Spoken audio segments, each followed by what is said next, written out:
matagutlo, matagadlaw. Adunay mga panghitabo dito sa kauluhan. Panghitabo sa gawa sa atong nasod ug adunay mga panghitabo dinhi sa atong dapit. Mga panghitabo nga mao'y makapaikag sa katawhan nga mabinantayon sa lakat ug dagan sa panahon karon.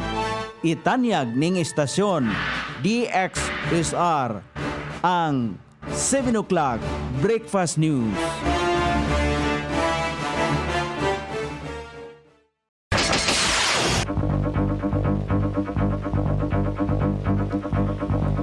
Higala, kumusta? May buntag Iligan, may buntag Mindanao, may buntag Pilipinas. Adlaw Martes, Pitsa 21 ni buwan sa Enero, ning tuiga 2025. Sangan sa ato station manager, Pastor Ruben Solapas, kini ang inyong ka-isar Kabisaya Nonay B. Ang muhatod sa hanay sa balita sa alas 7.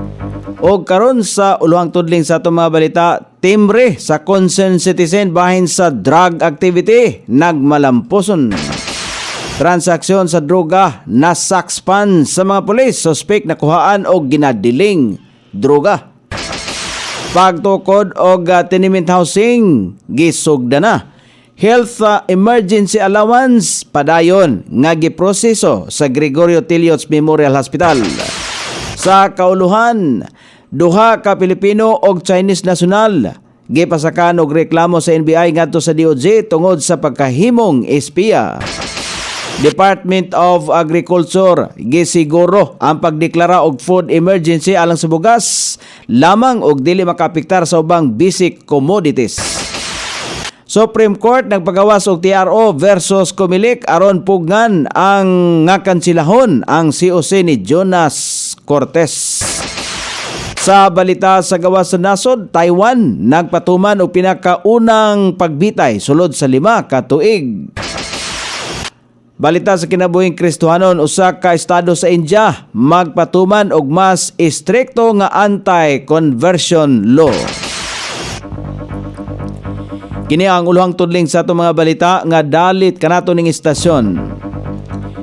DXSR 106.7 sa inyong FM dial.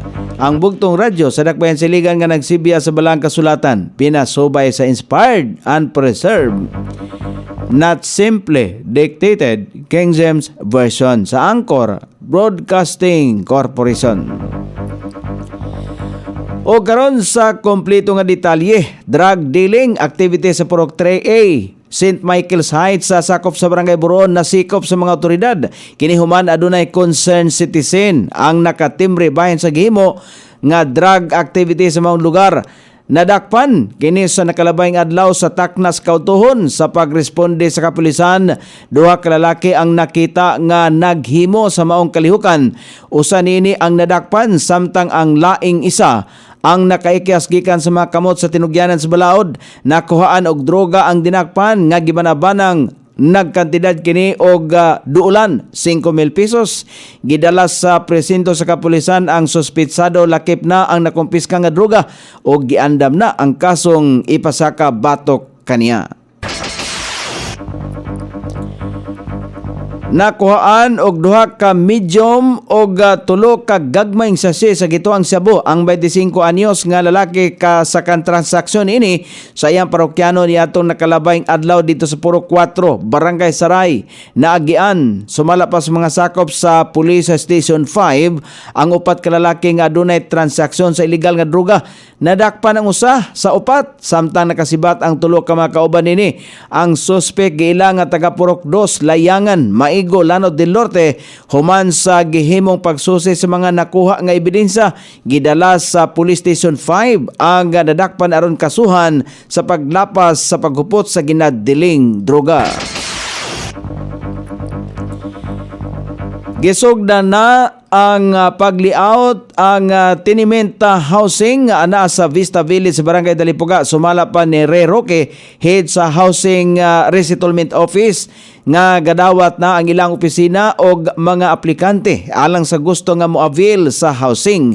Dugang pa ni Roque nga ipadangat pa niya ngadto sa Housing Board ang tenureship property ang interesado nga mo-apply giawhagan nga mobisita lamang sa Housing and Resettlement Office sa IBGT Compound, Tambo, Barangay Hinaplanon aron sa pag-fill up sa market survey form. Padayon nga giproseso sa mga personahe sa Gregorio Tilios Memorial Hospital ang health emergency allowance sa mga healthcare workers nga nagtrabaho sa pagsugod sa pagkuyanap sa COVID-19. Sumala pa ni Dr. Richelo Daguman, chief sa hospital, nga daghan na ang natagaan sa health emergency allowance o padayon niya nga buhaton ang pagproseso sa mga papilis alang sa nahibiling recipient. Gipasalig ni Dr. Daguman nga makadawat ang tanang recipient o health emergency allowance kini tungod kay kinahanglan man nga maliquidate sa Gregorio Tilios Memorial Hospital ang 73 milyones pesos nga health emergency allowance aron usab makuha nila ang pondo alang sa operational expenses sa Gregorio Tilios Memorial Hospital gikan sa Department of Health. Hangyo ni Dr. Daguman sa mga recipient nga gamayng pailob lamang samtang giproseso pa nila ang pag-release sa naasoing allowance. O karon sa balita sa kauluhan nga mabasa sa nagkalalaing gula sa pamantalaan karong adlaw nga nahipo sa lawak balitaanan ning istasyon. DXSR 106.7 sa inyong FM dial. Ang bugtong radyo sa Dakbayan Siligan nga nagsibya sa balaang kasulatan, pinasubay sa inspired and preserved, not simply dictated King James Version sa Anchor Broadcasting Corporation. Gikumpirmar ni NBI Director Jaime Santiago nga nagpasaka na sila og reklamo sa Department of Justice sa usa ka Chinese o duha ka Pilipino tungod sa pagkalambigit sumala pa niini sa pagkahimong espionage o pagpangispiya sa nasod. Giila sa NBI ang duha ka suspect nga sila si Wang King Ding o Pilipinong sila si Ronel Jojo Balondo Bisa o Jason Amado Fernandez. Sa usa ka press conference kagapong adlaw, gisulti ni NBI Cybercrime Division Chief Jeremy Lutok nga nahimong nagmalampuson ang pag-aresto sa tulo sa mga sakop sa Armed Forces of the Philippines. Sumalabak ang Lutok ang Chinese national nga ilang nadakpan mao ang ni-graduate sa usa ka universidad nga gipadagan sa People's Liberation Army. Ang People's Liberation Army mao ang military Chinese Communist Party o People's Republic of China. Nagbansay usab ang naasoyng Chinese spy sa control engineering samtang nasikop kini sulod sa sakyanan nga gimaniho sa duha ka Pilipino. Subay sa impormasyon sa NBI, sobra 5 na katuig nang nagpabilin sa nasod ang nasoyng Chinese spy ug kini mao ang sleeper agent sa China. Sumala pa usab kang Armed Forces of the Philippines Chief of Staff General Romeo Brunner Jr. na bisita na sa grupo nini ang mga lugar kung asa nakabase ang Enhanced Defense Cooperation Agreement o EDCA sites.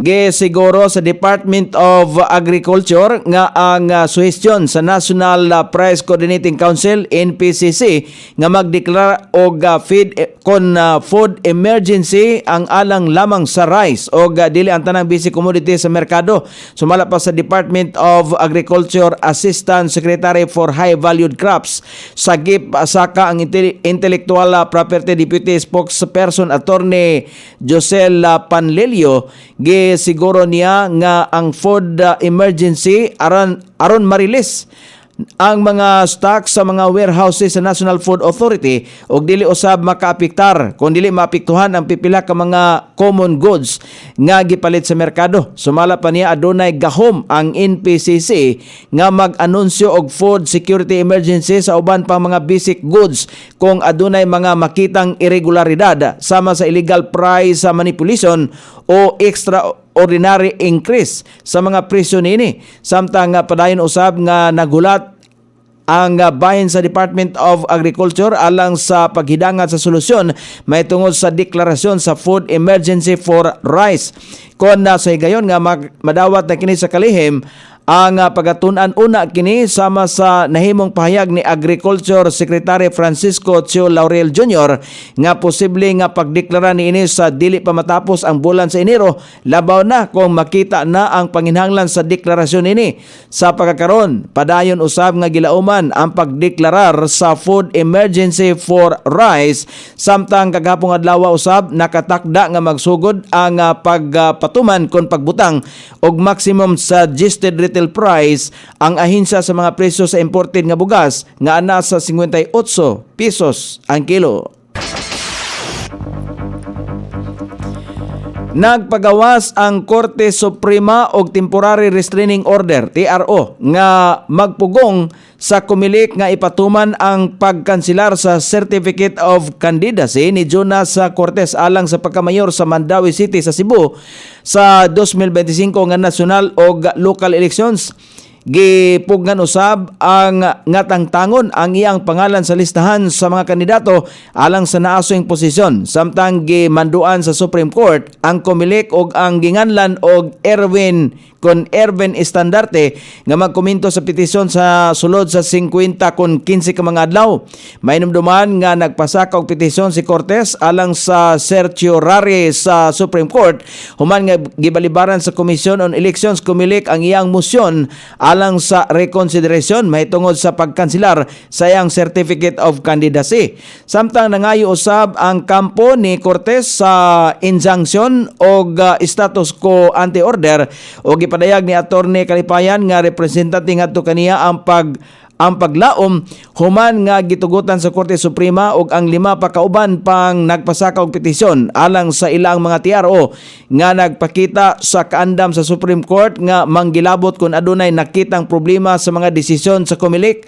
Ang lakang niini nagpakita sa padayon nga legal nga hagit kalabot sa mga desisyon sa kumilik og ang kamahinungdanon sa hudikatura aron panalipdan ang proseso og katungod sa mga kandidato.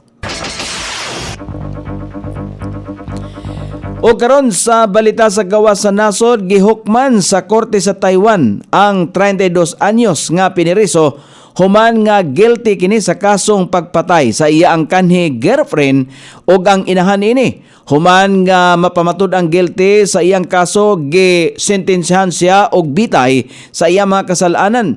Kini ang una nga kaso sa Taiwan mahitungod sa convict nga gibitay sulod sa 5 ka tuig. Bisan pa man nga nailhan ang Taiwan isip progressive nga nasod, gireserba sa nasod ang death penalty alang sa mga kaso nga adunay kalabutan sa mga bugat nga krimen. O karon sa balita sa kinabuhing Kristohanon, giplanuhan sa Chhattisgarh, estado sa nasod sa India nga magsugod kini sa kun musunod kini sa Uttar Pradesh aron magpatuman og bag-o apan mas istrikto nga anti-conversion law.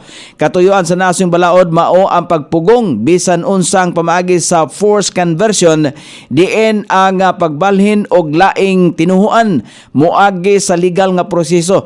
Kini ipatuman aron nga mapugnan ang panag-away sa matag tribo mahitungod sa pagtuo nga ilahang gigunitan. O karon sa pagbanabana sa kahimtang sa dagan sa panahon, ang northeast monsoon padayon makaapektar sa Luzon, shoreline ang makaapektar sa eastern section sa Visayas o dinhi sa Mindanao. Ang northern Samar, eastern Samar, Dinagat Island, Surigao del Norte, Surigao del Sur, Cagayan Valley, Aurora, Quezon, Metro Manila o ubang bahin sa Luzon. Ingon man dinhi sa Mindanao ang makatagamtang paghapon sa madag-umon nga kalangitan, inubanan sa patak-patak nga mga pag-ulan. Gumikan kini sa epekto sa shoreline, easterlies o hanging amihan.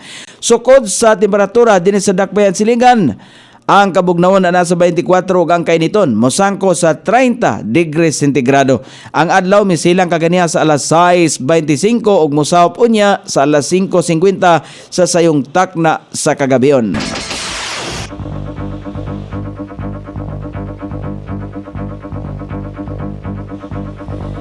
Inyong nabate ang kinatibuk ang hanay sa balita sa alas 7 nga dalit kanato ning istasyon.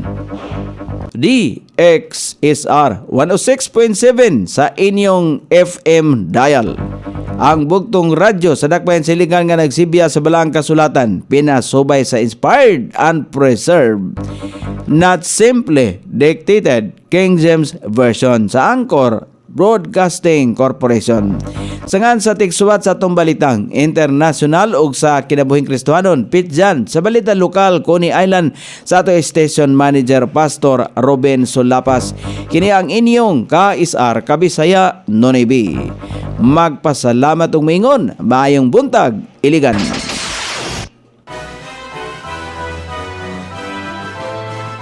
Inyong nabati ang 7 o'clock breakfast news hangtod na usab og mga adlaw sa samang takna o sa samang istasyon. Daghang salamat sa iyong pagpaminaw ug maayong buntag.